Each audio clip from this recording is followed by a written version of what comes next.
Many Christians who reject Darwin's theory of evolution by natural selection have embraced a concept called intelligent design, sometimes referred to as ID.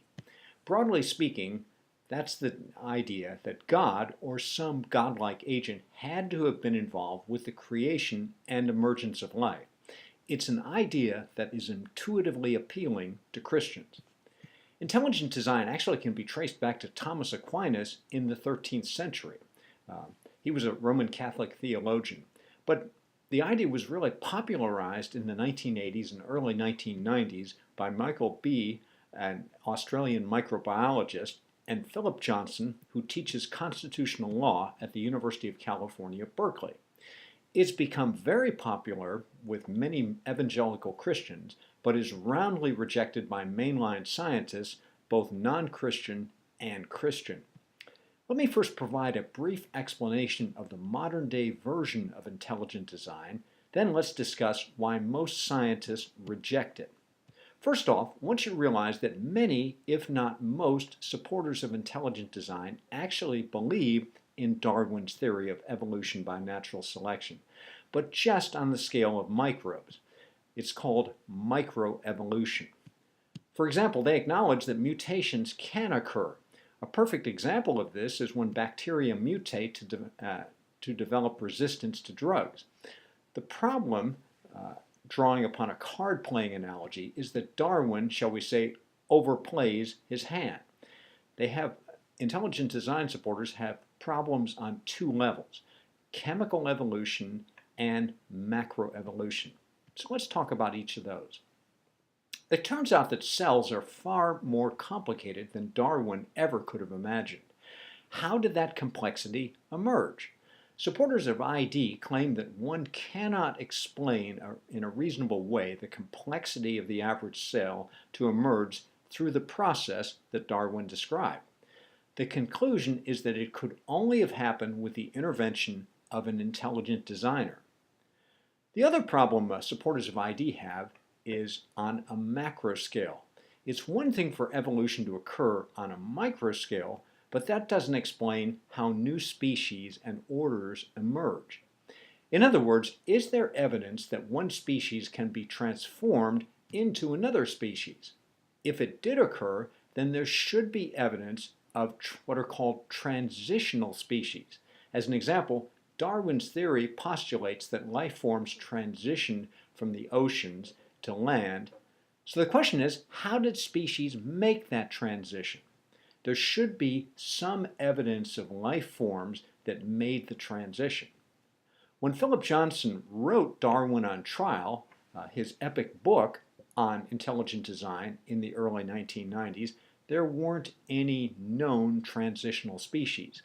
Johnson made a point to note that Darwin himself said his theory would fall apart if there were no such evidence of these transitional species.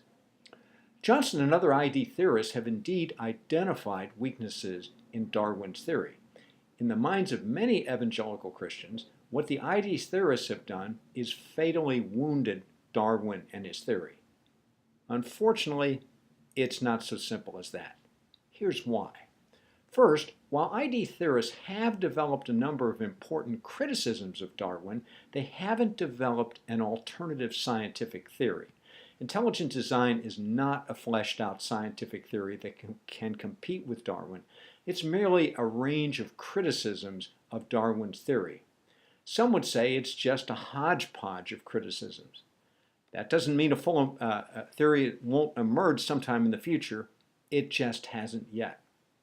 Second, ID depends upon including some form of intelligent agent in the design process, usually described as God. From a scientific viewpoint, that is an absolute non-starter. The reason for this is because there is absolutely no way to construct a scientific hypothesis that can test for the existence or non-existence of God.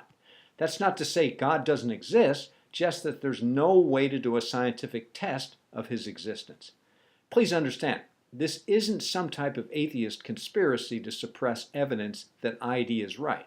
Scientists who are themselves strong evangelical Christians line up in lockstep with atheist scientists on this point. It comes down to how the scientific method, including the principle of falsifying a hypothesis, that trips up ID. Thus, ID can't become a serious scientific theory until it can be presented in a way that eliminates the need to explain phenomena based upon the intervention of a god or godlike agent. Remember, it isn't a question of whether or not God exists. It's a question of whether the science can be explained without having to rely upon the existence of God. The second problem with ID has to do with what you'll call the evidence problem described above.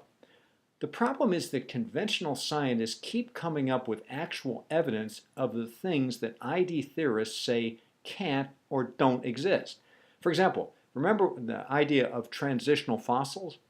Since Johnson wrote Darwin on Trial in the early 1990s, evidence of real transitional fossils has been found. Further, scientists keep finding examples of things ID theorists say are too complex or impossible to explain by Darwin's theory. The problem is they keep finding evidence of it. If you think of ID as a chair, what's happened is that conventional science keep knocking out legs from under that chair. Has Darwin's theory of evolution by natural selection been proven beyond a shadow of a doubt? No, it hasn't.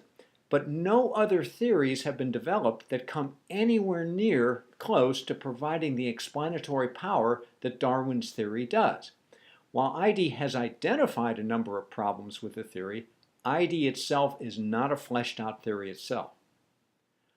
Though ID as a scientific theory doesn't seem to be working, that doesn't mean there is no God and no intelligent design. On the contrary, as a Christian myself, I do believe in the concept of design. What design?